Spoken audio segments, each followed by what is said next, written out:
বিসমিল্লাহির রহমানির রহিম। আসসালামু আলাইকুম। দিন প্রচারের স্বার্থে চ্যানেলটি সাবস্ক্রাইব করুন। আল্লাহ হাফেজ। আল্লাহ রাব্বুল আলামিন বলেন, আমি হযরত লোকমানকে হিকমত দান করেছি। তাফসীরের মধ্যে আসছে হযরত লোকমানের কাছে দুটো জিনিস পেশ করা হয়েছে, একটা হলো নবুয়ত আর একটা হলো হিকমত। সুযোগ দেওয়া হয়েছে, লোকমান আপনি যদি চান নবুয়ত গ্রহণ করতে পারেন, যদি চান হিকমত গ্রহণ করতে পারেন। প্রত্যেকটা নবী হিকমতওয়ালা, কোনো সন্দেহ নাই। হিকমতের তুলনায় নবুয়ত অনেক মর্যাদাপূর্ণ একটা বিষয়। হযরত লোকমানের সুযোগ থাকার পরেও তিনি নবুয়ত গ্রহণ না করে হিকমতকে তিনি গ্রহণ করেছেন। জিজ্ঞাসা করা হলো, লোকমান, নবুয়তের মতো দায়িত্ব নেওয়ার সুযোগ থাকার পরেও কেন আপনি হিকমতকে গ্রহণ করলেন? হযরত লোকমান বললেন, শোনো, একটা হলো দায়িত্ব দেওয়া আর একটা হলো সুযোগ দেওয়া। একটা হলো দায়িত্ব দেওয়া আর একটা হলো দায়িত্ব নেওয়া। এই দুটোর মাঝে তফাৎ আছে। আল্লাহ তাআলা যদি আমাকে নিজের থেকে নবুয়ত দিতে চাইতেন, তাহলে দ্বিতীয় কোনো অপশন আমাকে দিতেন না, সরাসরি আমাকে নবুয়ত দান করতেন। আর ওই নবুয়তের জিম্মাদারি পালন করার জন্য যত ব্যবস্থাপনা দরকার, সব ব্যবস্থাপনা আল্লাহ তাআলাই গ্রহণ করতেন। যেহেতু আল্লাহ তাআলা আমাকে সরাসরি নবুয়ত দেন নাই, বরং দুটো থেকে একটা বেছে নেওয়ার সুযোগ দিয়েছেন। এখন আমি যদি নবুয়তকে গ্রহণ করতাম আর ওই জিম্মাদারি পালন করতে গিয়ে কোনো ত্রুটি বিচ্যুতি হতো, তাহলে আল্লাহ তাআলার সামনে জবাবদিহিতার কাঠগড়ায় দাঁড়ানো লাগতো। এই জন্য আমি নবুয়তকে গ্রহণ না করে হিকমতকে গ্রহণ করেছি। আর হযরত লোকমান আসলেও একজন হিকমতওয়ালা লোক ছিলেন, যার কথা এবং কর্মের ভিতরে হিকমত পাওয়া যাইত।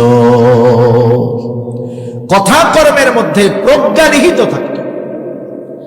হযরত লোকমান জীবনের প্রারম্ভে ছাগলের রাখাল ছিলেন, এক লোকের ছাগল চড়াইতেন। একদিন ছাগলের মালিক এসে বলে, লোকমান, আমার জন্য একটা ছাগল জবাই করে আনো আর ছাগলের সর্বোৎকৃষ্ট অংশ আমার সামনে হাজির করো। হযরত লোকমান একটা ছাগল জবাই করলেন। ছাগল জবাই করবার পরে ছাগলের হৃৎপিণ্ড আর জিহ্বা, এই দুই অংশ মালিকের সামনে আইনা হাজির করলেন যে, মালিক, এটা হলো সর্বোৎকৃষ্ট অংশ। এইবার মালিক আবার নির্দেশ দিল, লোকমান, আর একটা ছাগল জবাই করবা আর ছাগলের সবচাইতে নিকৃষ্ট অংশ আমার সামনে হাজির করবা। হযরত লোকমান আর একটা ছাগল জবাই করলেন। আবার হৃৎপিণ্ড আর জিহ্বা, এই দুইটা অংশ নিয়ে মালিকের সামনে হাজির। সর্ব উৎকৃষ্ট অংশ আনতে বলছে, এই দুইটা আনছে। সবচাইতে নিকৃষ্ট অংশ আনতে বলেছে, এই দুইটাই আনছে। মালিক বলে, লোকমান, তুমি কি আমার সাথে মজা করো নাকি? লোকমান এবার জবাবে বলে, মালিক, কারো যদি এই দুইটা অংশ ভালো হয়ে যায়, তথা জবান আর অন্তর ভালো হয়ে যায়, সে সর্ব উৎকৃষ্ট হয়ে যায়। আর যার এই দুইটা জিনিস নিকৃষ্ট হয়ে যায়, সে সবচাইতে নিকৃষ্ট হয়ে যায়। হযরত লোকমান শুধু প্রজ্ঞাবান একজন ব্যক্তি ছিলেন না, বরং তিনি একজন শুকরগুজার বান্দা ছিলেন। হযরত লোকমান শুকরগুজার বান্দা ছিলেন। যখন তিনি গোটা দুনিয়া ব্যাপী প্রসিদ্ধি অর্জন করেছেন, জীবনের প্রথম অবস্থার কথা তিনি বলে যান নাই। আমাদের সমাজে অনেক মানুষ এমন আছে, একটা সময় গায়ের পোশাক কেনার টাকা ছিল না, পায়ে দেওয়ার জুতা ছিল না। সময়ের পরিবর্তন, এখন হাজার কোটি টাকার মালিক। এই রকম লোক কম বেশি আমাদের দেশে আছে না নাই? এক সময় কিছু ছিল না, এখন কোটিপতি। আপনি যদি তাকে তার বন্ধুদের সামনে গিয়ে অতীতের কথা স্মরণ করায় দিয়া বলেন, ভাই, একটা সময় তো আপনার খাবারের কিছু ছিল না, আল্লাহ তাআলা আজকে আপনাকে অনেক কিছু দিয়েছে, এই লোকটা যদি তখন আপনার কথার ব্যাপারে প্রতিবাদ করে, তার মধ্যে যদি অহংকার প্রকাশ পেয়ে যায়, বন্ধুদের সামনে সে যদি তার অতীতকে অস্বীকার করে বলে, এই মিয়া রাখেন, আমার পূর্বপুরুষ থেকেই আমরা ধনী, আমরা কখনো গরিব ছিলাম না, বুঝে নিবেন এই লোকটা যদিও গরিব থেকে ধনী হয়েছে, কিন্তু এ শুকরগুজার বান্দা নয়, অতীতকে অস্বীকার করার দ্বারা এ কথা বোঝা যায় সে হলো একজন। আবার আপনি এর ব্যতিক্রম পাবেন, এক সময় কিছু ছিল না, এখন কোটিপতি। মানুষের সামনে যদি আপনি তাকে তার অতীতের কথা স্মরণ করায় দেন, সে আপনার উপরে ধমক দিবে না, আপনাকে বসায়া দিবে না, চোখ গরম করবে না, বরং সে নমনীয়তার সাথে বলবে, হ্যাঁ এক সময় আমার কোনো কিছুই ছিল না, আল্লাহ তাআলা আজকে আমাকে অনেক কিছু দিয়েছে, আল্লাহ তাআলা অনেক সম্পদ সম্মান দিয়েছে, আলহামদুলিল্লাহ। এই অতীতকে স্বীকার করার কারণে আপনাকে আমাকে বুঝে নিতে হবে এই লোকটা হলো একজন শুকরগুজার মানুষ। আল্লাহ রাব্বুল আলামিন মূলত হযরত লোকমানের ব্যাপারে বলতেছেন যে লোকমান একজন শুকরগুজার বান্দা ছিল। হযরত লোকমান যখন দুনিয়াব্যাপী প্রসিদ্ধি অর্জন করছে, আজকে তো আমরা ইউটিউবে মোবাইলের মধ্যে দেখি, বক্তা দেখি, প্রসিদ্ধ হলে ভাইরাল হলে আমরা সেখানে গিয়ে জমা হয়ে যাই। ওই জামানা যখন ইউটিউব ছিল না, ফেসবুক ছিল না, মোবাইল ছিল না, ওই জামানায় হযরত লোকমানের কোথাও যাওয়া লাগতো না, বরং দূর দূরান্ত থেকে দৈনিক হাজার হাজার মানুষ হযরত লোকমানের বাড়িতে আসতো হযরত লোকমানের ওয়াজ শোনার জন্য। এখন তো মনে করেন বিশাল প্যান্ডেল বানায়া, মাইক অ্যানাউন্স কইরা, এরপরে বসার ব্যবস্থা কইরা, কত জায়গায় খেচুড়ি দিয়া, অনেক জায়গায় দেয় না মাহফিলের পরে কিছু, এইটা দিয়াও লোকজন নসিহত শুনতে আসে না, ওয়াজ শুনতে আসে না। চিন্তা করে যদি ভাইরাল ব্যক্তি হয়, হাসাইতে পারবে, কান্দাইতে পারবে, নাচানাচি করতে পারবে, একেবারে বক্তব্য দিয়ে সব উল্টায় ফেলাইতে পারবে, এইটা দেখার জন্য হাজির হয়। কিন্তু ওই সময় দৈনিক হাজার হাজার মানুষ দূর দূরান্ত থেকে হযরত লোকমানের বাড়িতে আসতো ওয়াজ শোনার জন্য। হযরত লোকমান একদিন ওয়াজ করার জন্য দাঁড়াইছেন। ওয়াজ শুরু করার পূর্বে একজন শ্রোতা দাঁড়ায় বলে, লোকমান, আপনি ওয়াজ শুরু করার আগে আপনার কাছে আমার একটু প্রশ্ন আছে। হযরত লোকমান বললেন, হ্যাঁ বলো। লোকটা বলতেছি, আপনি কি সেই লোকমান নাকি যে একটা সময় আমার সাথে বাগানে বাগানে ছাগল চড়াইতো? হাজার হাজার মানুষের সামনে প্রশ্ন করছে, বলেন তো ওই হালতটা যদি আমাদের কারো হইতো, এক ধমক দিয়া কইতাম, বেটা বয়, চুপ করে থাক, ঠিক না?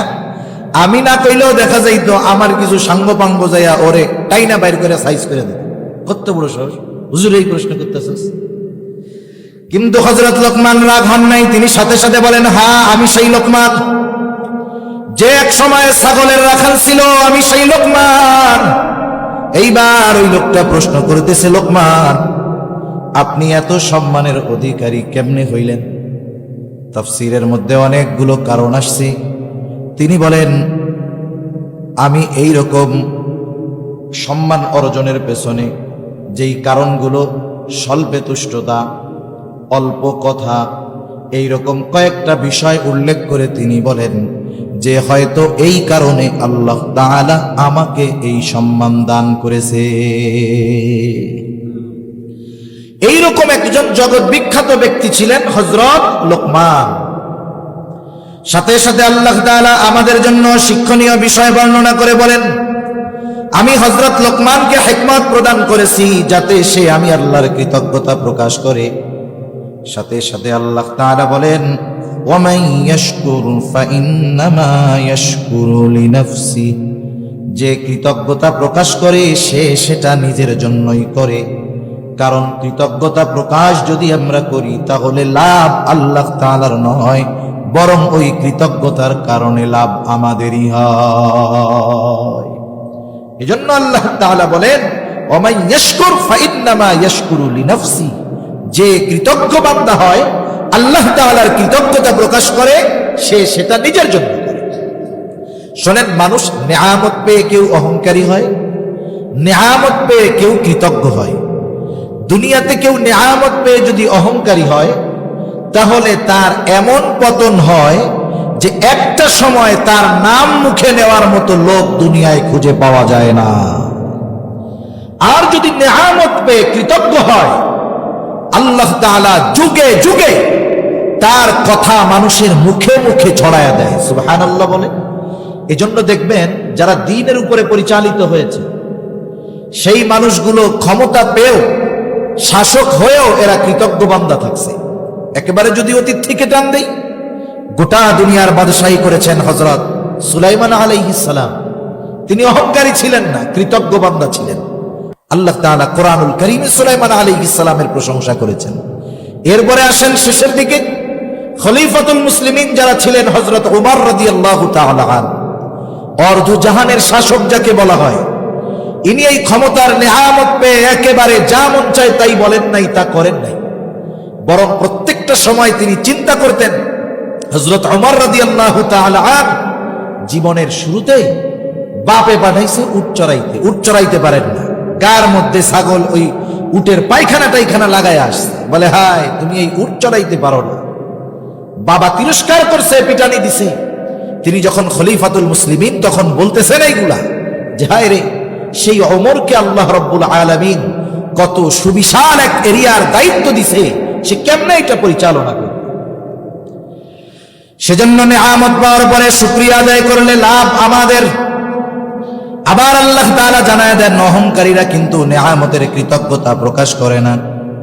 এজন্য আল্লাহ তাআলা বলেন, ওয়ামান কাফারা ফাইন্নাল্লাহা গনিয়্যুন হামিদ।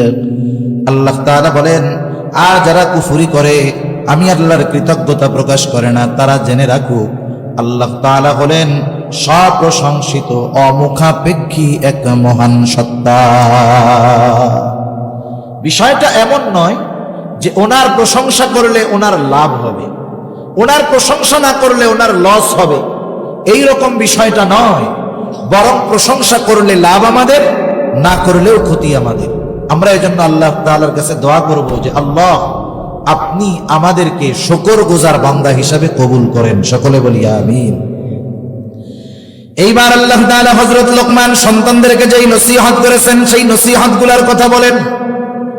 4 ধরনের নসিহত হযরত লোকমান তার সন্তানদেরকে করেছে, আমরাও করব।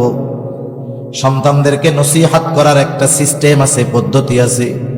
আমরাও সন্তানদের উপদেশ দেই, নসিহত করি, কিন্তু আমাদের উপদেশের ভাষা মাধ্যম সময় কোনো কিছুই ঠিক না থাকার কারণে সন্তানদের উপদেশ দেওয়ার পরেও সন্তানেরা আমাদের উপদেশ মোতাবেক চলে না। আমাদের দেশে সাধারণত সন্তানদের উপদেশ দেয় 2 সময়। কয় সময়? কথা বুঝতেছেন না ঘুম আসতেছে? একটু তাকবীর দেন তো, নারায়ে তাকবীর। আর একটু জোরে, নারায়ে তাকবীর। মাশাআল্লাহ। 2 সময় সন্তানদেরকে উপদেশ দেওয়া হয়। একটা হলো খাওয়ার সময়, আর একটা হলো টাকা দেওয়ার সময়। মনে করেন সন্তান বাবা যেভাবে চায় সন্তান সেভাবে চলে না। এখন বাবা অন্য রুমে আছে, ছেলে খাইতে আসছে, মা সুন্দর মতো খাওয়াইতেছে, মাছের মাথা প্লেটে উঠাইয়া দিয়ে বলে আব্বা খাও খাও। পাশের থেকে বাবা শুনছে যে ছেলেকে আদর করিয়া মা মাথা উঠায় খাওয়াইতেছে, মাছের মাথা। এবার বাপ কি বলবে? খাওয়াও খাওয়াও, বাপের হোটেল তো, খাওয়াও। বলে কি বলে না? আর একবার কোন সময় উপদেশ দিবে? যখন মাস শেষে তার স্কুলের বেতন, টিউশনি করছে, স্যারের কাছে পড়ছে, এটার টাকা নিতে আসবে, তখন টাকা দিবে। আর কি বলবে? হ্যাঁ বাবার হোটেলে খাও, আর তোমার ওই যে অন্য দাদাগোর সাথে গিয়ে আড্ডা দাও, যাও যাও, ধরো নাও নাও। এখন বলেন, আপনি তাকে বুঝাইলেন যে ওই লোকগুলার সাথে, ছেলেগুলার সাথে মিশবি না, আড্ডা দিবি না। আপনি তাকে মানা করছেন আপনার বাচন ভঙ্গির দ্বারা, কিন্তু বলেন তো ওইভাবে যদি আপনি ওদের মানা করেন, তাহলে আপনার কথা কি সে শুনবে নাকি আরো অবাধ্য হবে? নিঃসন্দেহে আরো অবাধ্য হবে। তাহলে নসিহত কিভাবে করতে হয়? হযরত লোকমান যেভাবে করছে সেভাবে আমরা কেমনে করব? মনে করেন ছেলে খাইতেছে, আপনি কিচ্ছু বলবেন না, আপনিও আপনার ওয়াইফরে বলবেন তুমি ওইদিক যাও, আজকে আমি ওরে বাইড়া বাইড়া খাওয়াই। আপনি যখন নিজের হাতে গিয়া ওই ছেলের প্লেটে মাছের মাথা উঠায় দিবেন, ও মনে মনে বলবে সূর্য কোন দিক দিয়ে উঠলো রে আজকে, ব্যাপারটা কি? কথাই কয় না, কথায় কথায় ধমক, আর আজকে নিজের হাতে তরকারি তুলে দিচ্ছে, কাহিনী তো উল্টা পাল্টা। এবার আপনি খাওয়ান, আদর করে বলেন আব্বা খাও। এবার আপনি তারা একটু বলেন তোমার সাথে তো আমার একটু কথা আছে, 10টা মিনিট সময় হবে। এখন বলেন তো ছেলে কি বলবে? যে না আব্বা আমি খুব বিজি আছি, আমার আপনার সাথে কথা বলার টাইম নেই। এরকম বলবে নাকি? সেও এরকম বলবে না, বরং বলবে আব্বা ঠিক আছে। এবার আপনি খাওয়া দাওয়া শেষ, আপনার রুমে আপনি সন্তানটাকে নিয়ে বসেন। আপনি যে কথা বলতে চান তার আগে তাকে এমন কিছু কথা বলেন যে কথাগুলো তার স্মরণ নাই। আপনি তাকে বলেন, বাবা তুমি তো আমার সেই সন্তান যে এক সময় দুনিয়ায় ছিলে না, তোমার জন্য আল্লাহ তাআলার কাছে কত দোয়া করেছি যে আল্লাহ আপনি আমাদেরকে একটা সন্তান দেন, যেই সন্তান আমাদের চক্ষু শীতলকারী হবে। আল্লাহ তাআলার কাছে দোয়া করতে করতে একটা সময় আল্লাহ তাআলা তোমাকে তোমার মায়ের পেটে দিলেন। আমরা শুধু অপেক্ষায় আছি কখন তুমি দুনিয়ায় আসবা, তোমার এই চেহারাটা দেখবো আর আমাদের চক্ষুটা শীতল হবে। এক সময় সেই মহেন্দ্রক্ষণ এলো, তুমি দুনিয়ায় আসলা, তোমার মা তোমাকে গর্ভধারণের সব কষ্ট তোমার চেহারা দেখে ভুলে গেল। আমিও আমার হৃদয়ের শীতলতা, চক্ষুর শীতলতা তোমাকে দেখে অনুভব করলাম। আমাদের ধ্যান ধারণা জুড়ে তুমি আজকের এই রক্ত পানি করে উপার্জন, সেটাও তোমার জন্য। ও সন্তান, ওই সময়টা এমন এক সময় ছিল, তোমার আনন্দে আমরা আনন্দিত হইতাম, তোমার কষ্টে আমরা কষ্ট পাইতাম। সন্তান, সব সময় তোমার মঙ্গল কামনা করি, ভালোটা চাই। সন্তান রে, তোমার কথাগুলো, তোমার কর্মগুলো আমাদের জন্য যেন আনন্দদায়ক হয়, আমরা যেন তোমার মাধ্যমে কখনো কষ্ট না পাই, এই আশা করি। বাবারে, তুমি তো আমার কলিজার টুকরা সন্তান। আজকে যখন দেখি তুমি অমুক জায়গায় দাঁড়ায় ওই দুষ্টু ছেলেগুলার সাথে আড্ডা দাও, তখন বাবা আমার হৃদয়ে বড় কষ্ট লাগে। আমার তোমার কাছে একটা অনুরোধ, তুমি আজকে থেকে ওই খারাপ মানুষগুলোর সাথে মিশবা না। বলেন তো, আপনি ধমক দিয়া যদি বলতেন ওদের সাথে মিশবি না, আর যদি এইরকম একটু আবেগ দরদ মহাব্বত নিয়ে সন্তানকে মানা করতেন, বলেন তো প্রথম পদ্ধতিতে কাজ হইতো নাকি দ্বিতীয় পদ্ধতিতে কাজ হইতো? এই জন্য হযরত লোকমান সন্তানকে নসিহত করতেছেন যেই ভাষায়, আরবি ভাষার শাব্দিক অর্থ দ্বারা ওই ভাষার গভীরতা উপলব্ধ করা যায় না, উপলব্ধি হয় না। কিছু শব্দ আছে যার অর্থ লেখে দেখা যায়, বলা যায়, কিন্তু ওই শব্দের মর্মার্থ বোঝার জন্য হৃদয় দরকার হয়। হযরত লোকমান সন্তানকে নসিহত করতেছে। আল্লাহ তাআলা বলেন, ওয়াইদ ক্বালা লুকমানু লিবনিহি ওয়া হুয়া ইয়াইদুহু ইয়া বুনাইয়া লা তুশরিক বিল্লাহ। আল্লাহ তাআলা বলেন, হযরত লোকমান তার সন্তানকে বলতেছে, ওয়া হুয়া ইয়াইদুহু, সে তার সন্তানকে ওয়াজ করতেছে। ওয়াজের ভাষা আসবে দিল থেকে, ওয়াজের কথা হবে হৃদয়ে ছোঁয়া। হযরত লোকমান সন্তানকে বলতেছে, ইয়া বুনাইয়া, হে আমার বৎস, বাংলায় যদি বলি ও আমার কলিজার টুকরা সন্তান, লা তুশরিক বিল্লাহ, তুমি আল্লাহ তাআলার সাথে শিরিক কইরো না। আমি শুরুতে বলছিলাম হযরত লোকমান সন্তানকে এখানে 4 ধরনের নসিহত করেছেন। প্রথমটা হলো ঈমান সম্পৃক্ত তাওহীদের শিক্ষা হযরত লোকমান তার সন্তানকে দিয়ে বলেন, হে আমার বৎস, তুমি কখনোই আল্লাহ তাআলার সাথে শিরিক করবা না। শিরিক হলো এমন এক পাপ, কিছু শিরক আছে ওই শিরকের কারণে বেঈমান হয়ে যায়। মক্কার মুশরিক যারা ছিল, এরা কিন্তু আল্লাহ তাআলাকে অস্বীকার করত না, এরা আল্লাহ তাআলাকে স্বীকার করত, কিন্তু তারা এমন কিছু শিরক করত যার কারণে তারা বেঈমান, চিরস্থায়ী জাহান্নামী, কোনো সন্দেহ নেই। এখন কথা হলো, তারা আল্লাহ তাআলাকে স্বীকার করত, এটা আবার কেমন কথা? এটা আমার কথা নয়, এটা স্বয়ং আল্লাহ তাআলা কোরআনুল কারীমের মধ্যে জানায় দিয়েছেন। আল্লাহ রাব্বুল আলামিন বলেন, ওয়ালা ইন সাআলতাহুম মান খালাকাস সামাওয়াতি ওয়াল আরদা লায়াকুলুন্নাল্লাহ।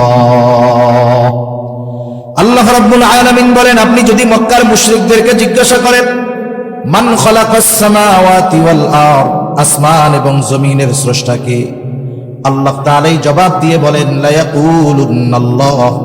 আপনার এই প্রশ্নের জবাবে তারা তাদের দেবদেবীদের কথা বলবে না, কি বলবে? দুইটা তাকিদ যোগ করে আল্লাহ তাআলা বলেন, লায়াকুলুন্নাল্লাহ, অবশ্যই অবশ্যই তারা বলবে আসমান জমিনের স্রষ্টা হলেন আল্লাহ। শুধু তাই না, আপনি যদি তাদেরকে জিজ্ঞাসা করেন তাদের স্রষ্টাকে, ওয়ালা ইন সাআলতাহুম মান খালাকাহুম লায়াকুলুন্নাল্লাহ, আপনি যদি তাদের জিজ্ঞাসা করেন তাদের কে সৃষ্টি করেছে, তারা নিজেদের দেবদেবীদের কথা বলবে না, তারা অবশ্যই বলবে আমাদের স্রষ্টা আল্লাহ।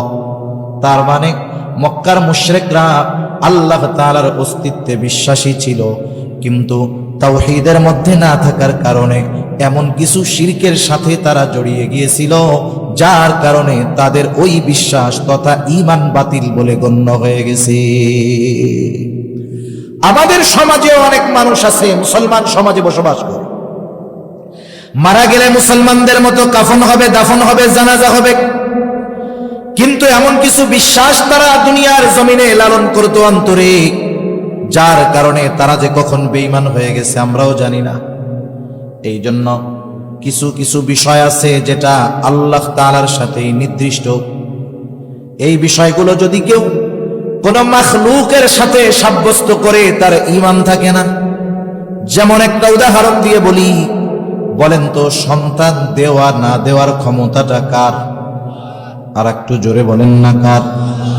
আমাদের দেশে মাঝে মধ্যে বিভিন্ন মাজারে গিয়া দেখবেন সন্তান চায়, অনেক পীরের কাছে গিয়ে সন্তান চায়। ও যদি অন্তরে এই বিশ্বাস লালন করে মাজারে শুয়ে থাকা ওই ব্যক্তি সন্তান দেওয়ার ক্ষমতা রাখে, কোন পীর সন্তান দেওয়ার ক্ষমতা রাখে, মনে রাখতে হবে এর মধ্যে আর আবু জেহেলের মধ্যে কোনো তফাৎ না। এটাও আবু জেহেলের মতো বেঈমান, যদিও আল্লাহকে মানে। সেজন্য সন্তানদেরকে আগে ঈমানের শিক্ষা দেওয়ার দরকার, তাওহীদের শিক্ষা দেওয়ার দরকার, শিরিক থেকে বাঁচার শিক্ষা দেওয়ার দরকার। সন্তানদেরকে এই শিক্ষায় গড়ে তোলার দরকার যে সন্তান দুনিয়ার যা কিছু প্রয়োজন সব আল্লাহর কাছে চাইবা, কোন মাখলুককে আল্লাহর সমকক্ষ হিসাবে দাঁড় করাইবা না। এই জন্য হযরত লোকমান সন্তানকে প্রথম শিক্ষা দিয়েছেন তাওহীদের শিক্ষা, ঈমানের শিক্ষা। সাথে সাথে বলতেছেন, ও আমার সন্তান শুইনা নাও, ইন্নাশ শিরকা লাযুলমুন আযীম। শিরক হলো এক মহা জুলুম, মহা অন্যায়। কারণ আল্লাহ তাআলা সব পাপগুলো ক্ষমা করে দেওয়ার ঘোষণা দিয়েছেন, কিন্তু কেউ যদি আল্লাহ তাআলার সাথে শিরিক করে, তাওবা যদি না করে, ক্ষমা হবে না, ঠিকানা হয়ে যাবে জাহান্নাম। একজন সন্তানের জন্য সর্বোচ্চ কল্যাণকামী হবে তার বাবা।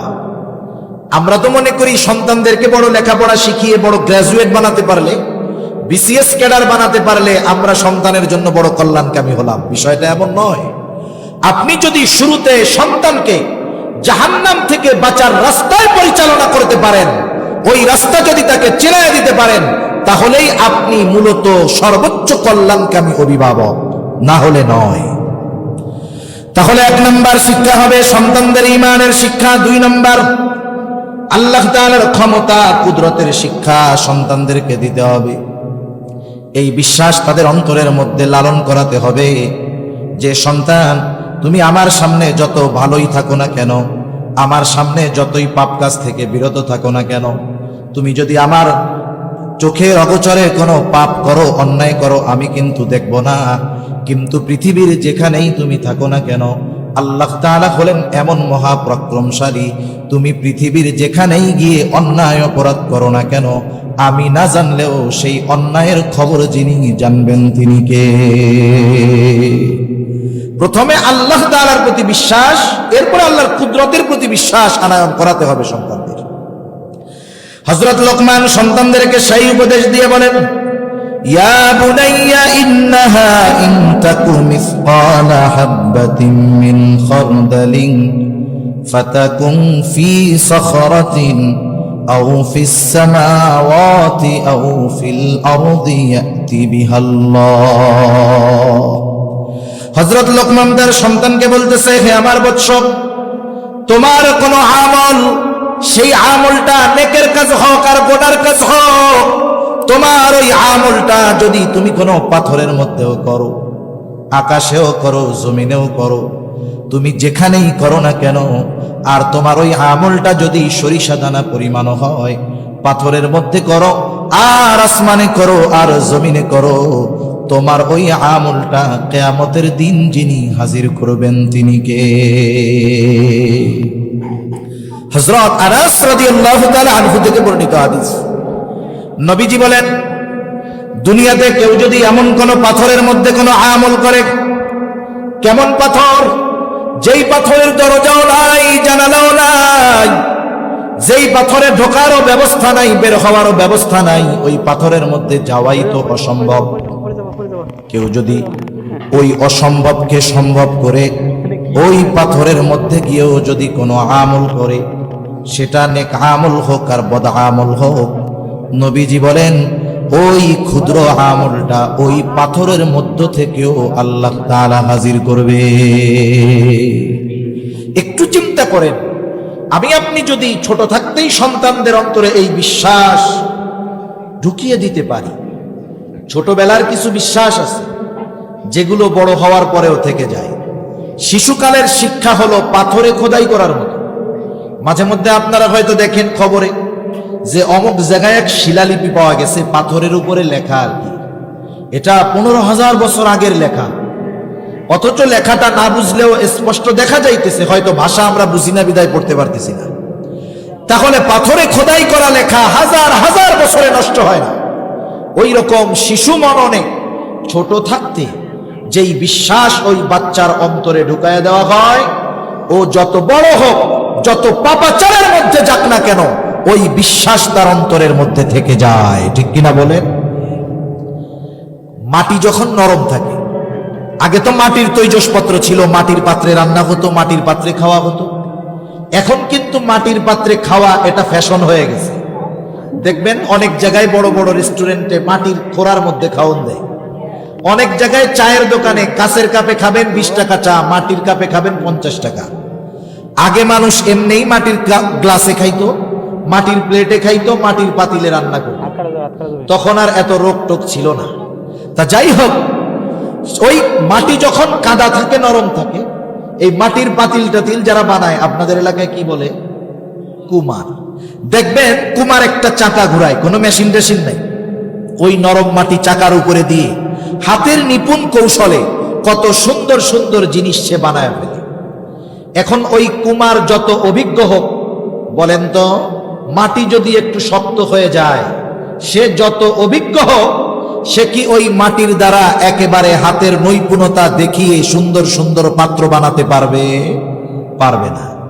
আপনি যত ভালো শিক্ষিত অভিজ্ঞ অভিভাবক হন না কেন, আপনি যদি সন্তান ছোট থাকা অবস্থায় দিন না শেখান, আপনি যাই হন না কেন, আল্লাহর ওলি হন না কেন, ওই সন্তান যখন বড় হয়ে অন্য পথের পথিক হবে, আপনি আপনার জ্ঞান দিয়ে, ক্ষমতা দিয়ে ওই পথ থেকে ফিরিয়ে আনা আপনার জন্য সহজ হবে না। এজন্যই বাচ্চাগুলো কাদামাটির মতো, কাদামাটির মতো। এখন যদি ওদের অন্তরে আল্লাহর প্রতি এই দৃঢ় বিশ্বাস ঢুকিয়ে দেওয়া যায়, তাহলে ও যেখানেই যাক এই বিশ্বাস তার অন্তরে থাকবে। যেমন ভাবে পাথরের উপরের লেখা হাজার বছর পরেও নষ্ট হয় না। আরবিতে একটা প্রবাদ আছে, কুল্লু শাইইন ইয়ারজিউ ইলা আসলিহি, প্রত্যেকটা জিনিস তার মূলের দিকে ফিরে আসে। এই বিশ্বাস হৃদয়ে লালনকারী সন্তান বড় হওয়ার পরেও, আল্লাহ না করুক, যদি কখনো পথভ্রষ্ট হয়েও যায়, একটা সময় এই শিক্ষা তাকে আবার তার যথাযথ স্থানে ঈমানের উপরে ফিরিয়ে আনবে ইনশাআল্লাহ। তাহলে সন্তানদের এই শিক্ষা দেওয়া, তুমি যেই আমল করো না কেন, যেখানে করো না কেন, আমি যদিও তোমার ওই কর্মের ব্যাপারে না জানি, কিন্তু জানেন কে? আরো জোরে বলেন না কে? সন্তানকে এই শিক্ষা আমাদের দিতে হবে। কেন? ইন্নাল্লাহা লাতীফুন খবীর, আল্লাহ তাআলা হলেন সূক্ষ্মদর্শী। শুধু তাই না, সব কিছুর খবর তিনি জানেন। তাহলে সন্তানকে 4 শিক্ষার প্রথম শিক্ষা হলো ঈমানের শিক্ষা, দ্বিতীয় শিক্ষা হলো আল্লাহ তাআলার ক্ষমতা কুদরতের শিক্ষা। এইবার যখন ঈমান আর কুদরত, কোন মুফাসসির বলেন দুটোর দ্বারা উদ্দেশ্য হলো ঈমান আকীদা। এই ঈমান আকীদার শিক্ষা যখন ঠিক হয়ে যাবে, এইবার তাকে শিক্ষা দিতে হবে আমলের শিক্ষা। ঈমান আকীদা যখন ঠিক হয়ে যায়, তখন অনেক আমলের দরকার হয় না। এই জন্য নবীজিও বলেন, আখলিস দীনাকা ইয়াকফিকাল আমালুল কলিল, তোমার ঈমান খাঁটি করো, বিশুদ্ধ করো, অল্প আমল নাজাতের জন্য যথেষ্ট হয়ে যাবে। সন্তানের ঈমান আকীদার শিক্ষার পরে এবার তাকে শিক্ষা দিতে হবে আমলের শিক্ষা। ঈমানের পরে সবচেয়ে গুরুত্বপূর্ণ যে আমল, সেই আমলের নাম হলো সালাত, নামাজ। রাসূলুল্লাহ সাল্লাল্লাহু আলাইহি ওয়াসাল্লাম জানায় দেন, তোমরা তোমাদের সন্তানদের 7 বছর বয়স যখন হবে নামাজের জন্য আদেশ দাও। 10 বছর বয়স নামাজ না পড়লে প্রহার করো, সাথে সাথে তাদের বিছানাটা আলাদা করে দাও। হযরত লোকমান সন্তানকে বলতেছে, হে আমার সন্তান, ইয়া বুনাইয়া আকিমিস সালাহ। আমলটা দুই ভাবে হয়, একটা হলো পার্সোনাল আমল, আর একটা হলো সামগ্রিক আমল। পার্সোনাল যত আমল আছে, ব্যক্তিগত যত ইবাদত আছে, এই ইবাদতগুলোর মধ্যে সবচেয়ে বড় ইবাদত হলো নামাজ।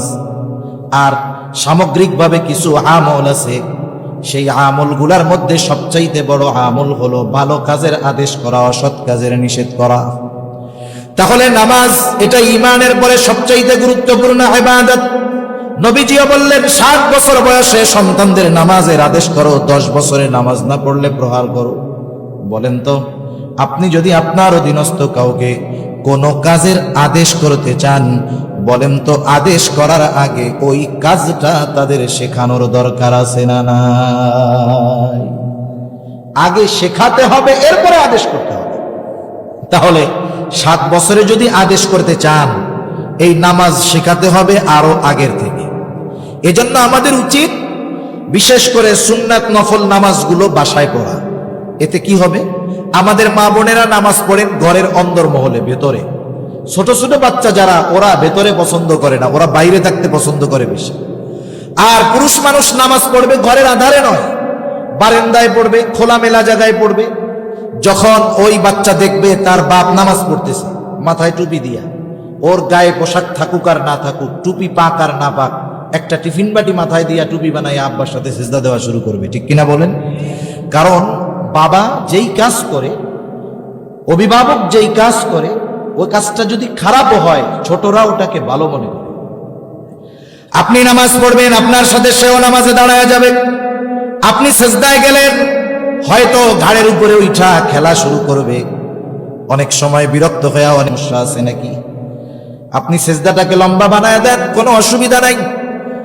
রাহমাতুল লিল আলামিন একদিন মসজিদে নববীর মধ্যে ইমামতি করতেছেন, নামাজের সিজদায় গেছেন।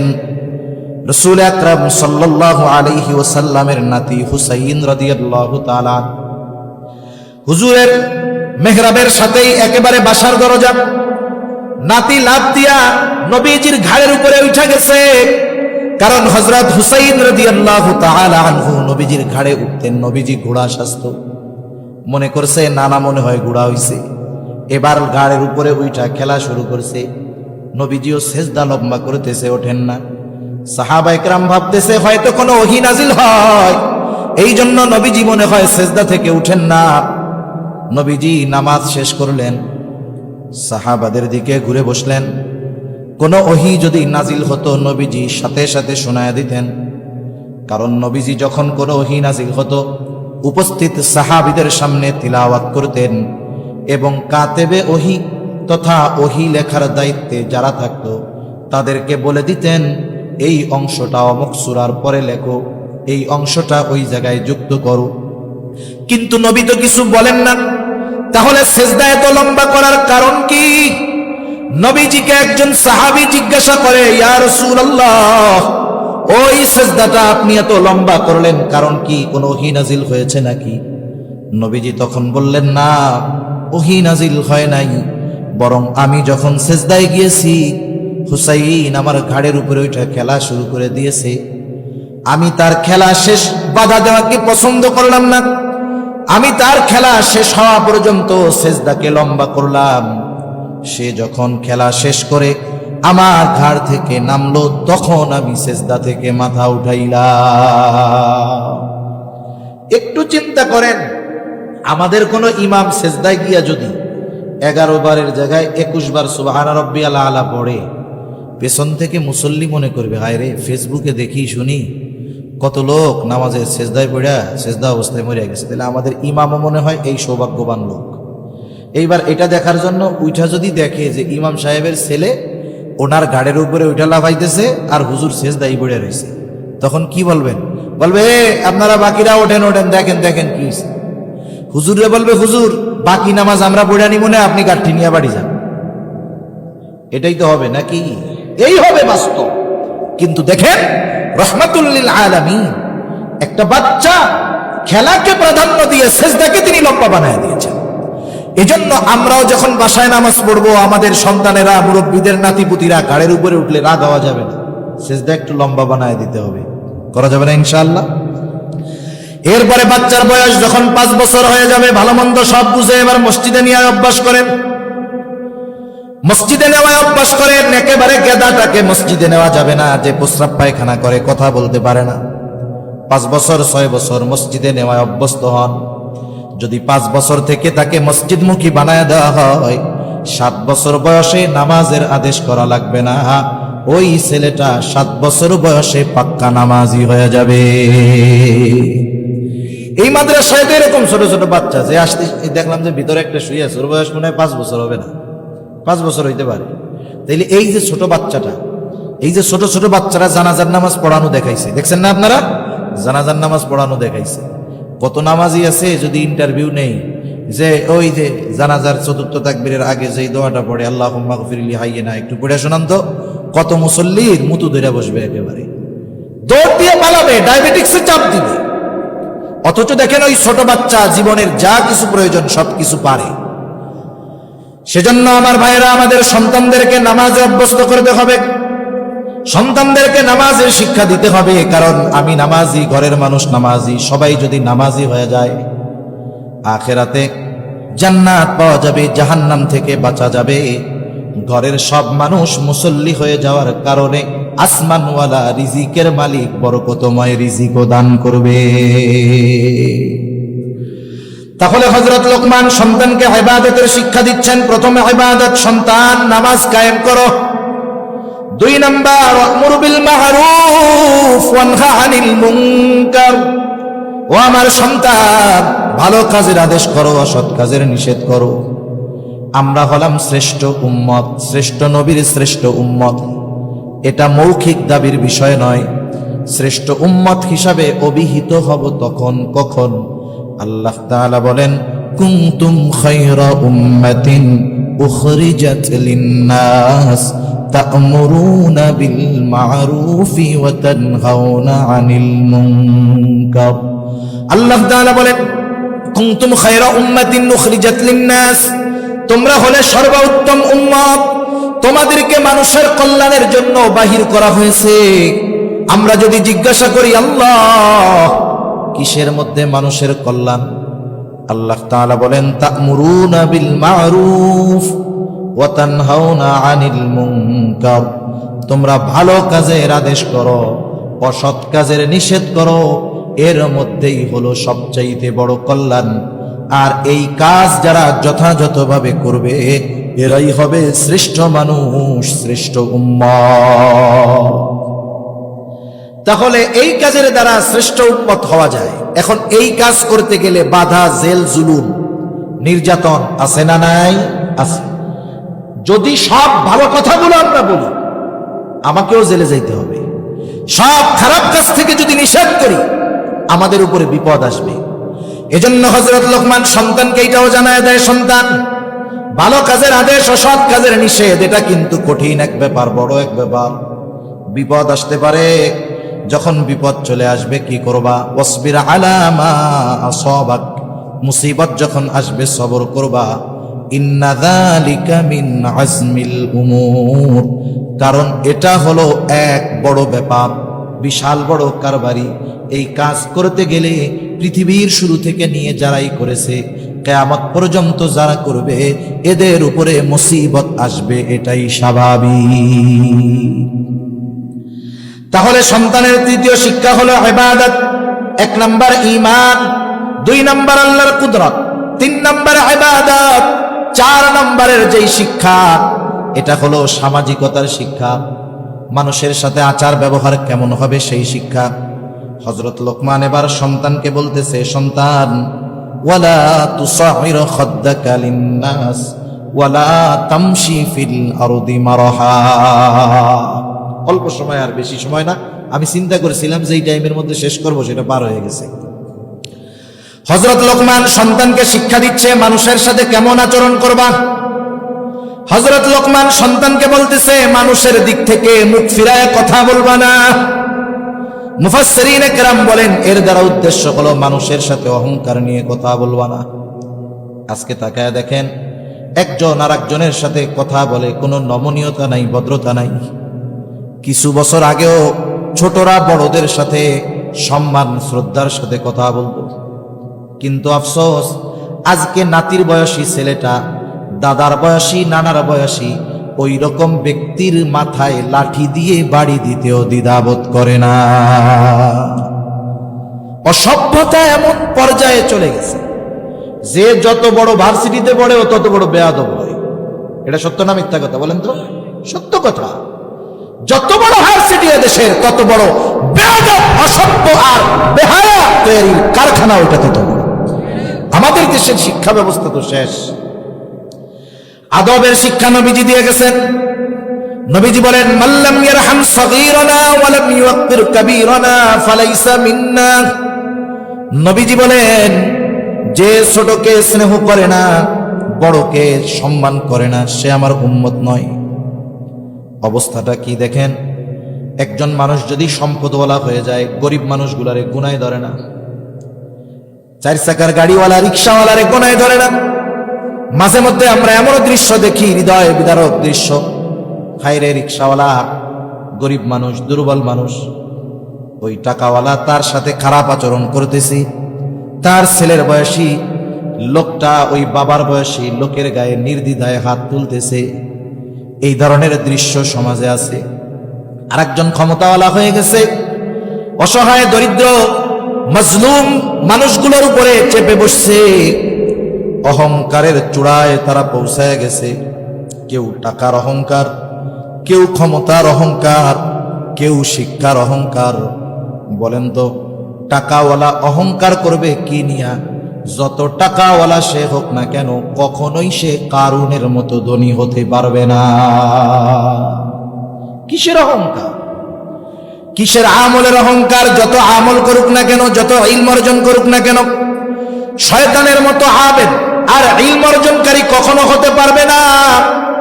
ক্ষমতার অহংকার করে কত অহংকার করবে, ফেরাউনের মতো ক্ষমতাধর কখনো হইতে পারবে না। আল্লাহ তাআলা সবগুলোরে সাইজ করে দিয়েছে। এই অহংকার হলো এমন এক গুনাহ, আসমান জমিনে সংগঠিত প্রথম গুনাহ হলো এই অহংকার। হযরত আদম আলাইহিস সালামকে অহংকার কইরা ইবলিস সিজদা করে নাই।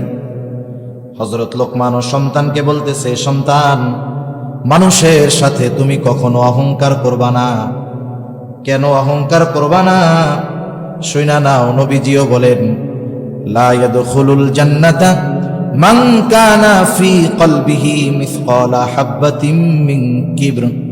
যার অন্তরের মধ্যে যাররা পরিমাণ অহংকার আছে, নবীজি বলেন ওই লোকটা জান্নাতে প্রবেশ করতে পারবে না। এজন্য ধনী তার সন্তানকে শিক্ষা দিবে যে গরিবের সাথে ভালো মতো কথা বলবা। আজকে যদি এই শিক্ষা থাকতো, সমাজের ব্যালেন্স ঠিক থাকতো, বেয়াদব সমাজে বাড়তো না।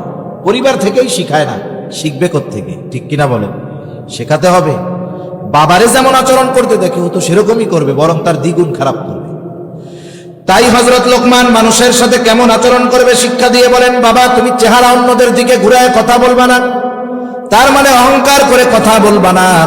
আর ওয়ালা তামশি ফিল আরদি মারহা, জমিনের মধ্যে অহংকার করে তুমি হাঁটবা না।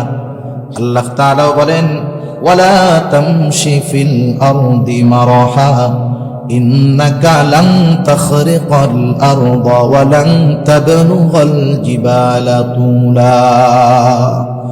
আল্লাহ তাআলা বলেন তুমি জমিনের উপরে দর্প ভরে হাঁটো না। ইন্নাকা লান তাখরিকাল আরদা, তুমি কখনো তোমার পা দিয়ে জমিনকে বিদীর্ণ করতে পারবা না। বুক উঁচা করে হাঁটো, মাথা উঁচা করে হাঁটো। শুনে রাখো, ওয়ালাং তাবলুগাল জিবালা তুলা, উচ্চতায় তুমি কখনো পাহাড় সম হইতে পারবা না। সেজন্য জমিনে নমনীয়তার সাথে মধ্যপন্থা অবলম্বন করে হাঁটার শিক্ষা হযরত লোকমান সন্তানকে দিচ্ছেন। সাথে সাথে বলতেছে, সন্তান, ইন্নাল্লাহা লা ইউহিব্বু কুল্লা মুখতালিন ফখুর। অহংকার কেন করবা না শোনো, কারণ আল্লাহ তাআলা মুখতাল আর ফখুর এদেরকে ভালোবাসেন না। মুখতালকে, মুখতাল হলো যে একাকী নিজেকে বড় মনে করে, মনে মনে ভাবে যে আমি মনে হয় অনেক বড় আলেম, আমি মনে হয় অনেক বড় ওয়াইজ, আমি অনেক বড় জ্ঞানী রে, আমি তো অনেক ইবাদত করি, এরকম ভাবে আর কি মনে মনে। এটা হলো মুখতাল, নিজেকে নিজে বড় মনে করে। আর ফাখুর হলো সে যে আর একজনকে তুচ্ছ করে নিজের বড় মনে করে। অমুক কি আলেম, আমি ওর চেয়ে বড় আলেম, অমুকে বেটা জানে কি, আমি যা জানি তার দ্বারের কাছেও নেই। আছে না এরকম? ওই যে শয়তান কইছে না, আনা খাইরুম মিন, আরে আমি ওর চাইতে ভালো। ও কি ইবাদত করে বেটা, আমি আওয়াবিন চাষ ইশরাক কোনোটাই ছাড়ি না। আরে ও কি তিলাওয়াত করে, আমি দৈনিক 5 পারা তিলাওয়াত করি। ও কি দান সদকা করে বেটা, আমি 10টা মাদ্রাসায় দান করি। আছে না এরকম আল্লাহর বান্দা? আর একজনকে তুচ্ছ করে নিজেকে বড় মনে করে, ও হলো ফাখুর। আল্লাহ তাআলা মুখতাল আর ফাখুর কাউকে ভালোবাসেন না। একজন দুনিয়ার সব পাইল কিন্তু আল্লাহর ভালোবাসা পেল না, বলেন তো দুনিয়ার সব পেয়ে তার কোনো লাভ আছে? আমাদের সদর সাহেব হুজুর রহমাতুল্লাহ আলাইহি, শামসুল হক ফরিদপুরি রহমাতুল্লাহ আলাইহি, উনি বলতেন যে সব পেল কিন্তু আল্লাহকে পেল না, সে কিছুই পেল না। একজন কিছুই পায় নাই, আল্লাহকে পেয়ে গেছে, সে তো সবই পেয়ে গেছে, ঠিক কিনা বলেন? এইবার হযরত লোকমান সন্তানকে শিক্ষা দিচ্ছে কেমনে জমিনে হাঁটবা। ওয়াকসিদ ফি মাশিকা ওয়াগদুদ মিন সাওতিক ইন্না আনকারাল আসওয়াতি লাসাউতুল হামির। হযরত লোকমান বলতেছে জমিনের মধ্যে মধ্যম পন্থা অবলম্বন কইরা হাঁটবা। ওয়াগদুদ মিন সাওতিক, তোমার কণ্ঠকে তুমি নিচু করে রাখবা, বিনা কারণে চেঁচামেচি করবা না। আপনাদের বাজারে মাঝে মধ্যে এলাকায় দুইজনের মধ্যে তর্ক বিতর্ক লাগে, ঝগড়া লাগে, দেখছেন না এরকম লাগে? কে জিতে? যার গলা উঁচা সে জিতে। কয় না যে দেখ এমন ভাবে কইছি আমার কথার সামনে যে দাঁড়াইতে পারেনি, বলে না এরকম? আবার কিছু আল্লাহর বান্দা আছে যখন দেখে একজন ঝগড়া শুরু করেছে, ভাই সরি ভাই মাপ চাই, ও মনে করে ও মনে হয় মাপ চেয়ে চলে গেছে, হাইরা গেছে। বিষয়টা তো তা না। কারণ রহমানের বান্দাদের কিছু গুণ আছে। আল্লাহ তাআলার খাঁটি বান্দাদের একটা গুণ হলো তাদের সাথে যখন কোনো সময় কেউ তর্ক বিতর্কে জড়ায়, ও ওই যে সরি কইয়া আসতে এটা পড়ে। এটা তার দুর্বলতা নয়, এটা তার নমনীয়তা, সভ্যতা। এই কারণে তাকে দুর্বল ভাবার কোনো সুযোগ নেই। আল্লাহ তাআলা বলেন, ওয়া ইযা খাতাবাহুমুল জাহিলুনা ক্বালু সালামা। রহমানের বান্দাদের গুণাবলীর মধ্যে একটা গুণাবলী হইল যখন কোনো মূর্খ তাকে উদ্দেশ্য করে কিছু বলে, ও বলে সালাম সালাম। এটা রহমানের বান্দার দুর্বলতা নয়, বরং ভদ্রতা, নমনীয়তা এবং সভ্যতা। সেজন্য বিনা কারণে চেঁচামেচি কইরা মিছিল স্লোগান দিয়া আমি খুব পাওয়ারফুল এটা যদি কেউ প্রমাণ করতে চায়, তার এই চেঁচামেচিকে আল্লাহ তাআলা গাধার আওয়াজের সাথে তুলনা করছে। কার আওয়াজের সাথে? এখন কেউ যদি চেঁচামেচি করে নেতা গোছের, আপনি যদি তারে বলেন এই গাধার মতো চেঁচাস কেন, তাহলে তো আপনারে আমারে রাখবে না, কারণ আমাকে তো আর পাওয়ার টাওয়ার নেই, তাই না? এখন আল্লাহ তাআলা আমাকে পক্ষ হইয়া বলে দিচ্ছে যে শুনে রাখো, ইন্না আনকারাল আসওয়াত লাসাউতুল হামির, সবচেয়ে নিকৃষ্ট কর্কশ আওয়াজ হইল গাধার গলার আওয়াজ। মুফাসসিরিন কেরাম বলেন এর দ্বারা ওই ধরনের লোকের ওই চেঁচামেচির সাথে তুলনা করা হয়েছে। সেজন্য হযরত লোকমান সন্তানদের শিক্ষা দিলেন যে সন্তান, জমিনে মধ্যম পন্থা অবলম্বন করো এবং কণ্ঠস্বরকে নিচু রাখো। এই 4 ধরনের শিক্ষা, ঈমানের শিক্ষা, আকীদার শিক্ষা, আমলের শিক্ষা, সমাজের মানুষের সাথে আচরণের শিক্ষা, এই 4 ধরনের শিক্ষা প্রত্যেকটা অভিভাবকের তার অধীনস্থদেরকে দেওয়া জরুরি। তা না হলে কিয়ামতের দিন আল্লাহ তাআলা জিজ্ঞাসা করবে। নবীজিও বলেন কুল্লুকুম রাঈন ওয়া কুল্লুকুম মাসউলুনা আন রাঈয়াতিহি, প্রত্যেককেই তার অধীনস্থদের ব্যাপারে জিজ্ঞাসাবাদ করা হবে। এই যে দেখেন সমাজে কয়জন অভিভাবক আছে এই 4 ধরনের শিক্ষা পরিপূর্ণভাবে সন্তানদেরকে দেয়? 1 লাখেও একটা খুঁজে পাওয়া কঠিন হবে, ঠিক কিনা বলেন? আর বাস্তবতা কি জানেন? এই 4 ধরনের পরিপূর্ণ শিক্ষা এই কওমি মাদ্রাসাগুলোতে দেওয়া হয়। ঈমান, আকীদা, আমল এবং মানুষের সাথে সদাচরণ এর পরিপূর্ণ শিক্ষা এই মাদ্রাসাগুলোতে দেওয়া হয়। এজন্য আপনাদের কাছে অনুরোধ থাকবে, সন্তানদেরকে ব্যাঙের নাচ, গরুর হাম্বা হাম্বা এগুলো না শিখিয়ে প্রকৃত মানুষে পরিণত করেন। যে শিক্ষায় শিক্ষিত হলে সে দুনিয়া আখিরাতের সম্পদে পরিণত হবে।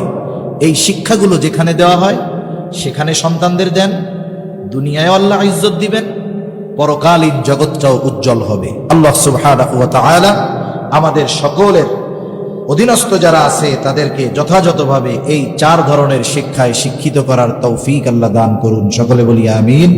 ওয়া আখিরু দাওয়ানা আনিল হামদুলিল্লাহি রাব্বিল আলামিন। দুরূদ শরীফ পড়ি। আল্লাহুম্মা সাল্লি আলা মুহাম্মাদ ওয়া আলা আলি মুহাম্মাদিন কামা সাল্লাইতা আলা ইব্রাহিম ওয়া আলা আলি ইব্রাহিম ইন্নাকা হামিদুম মাজিদ। আল্লাহুম্মা বারিক আলা মুহাম্মাদিন ওয়া আলা আলি মুহাম্মাদ কামা বারাকতা আলা ইব্রাহিম ওয়া আলা আলি ইব্রাহিম ইন্নাকা হামিদুম মাজিদ। বিসমিল্লাহির রহমানির রহিম। আসসালামু আলাইকুম। দিন প্রচারের স্বার্থে চ্যানেলটি সাবস্ক্রাইব করুন। আল্লাহ হাফেজ।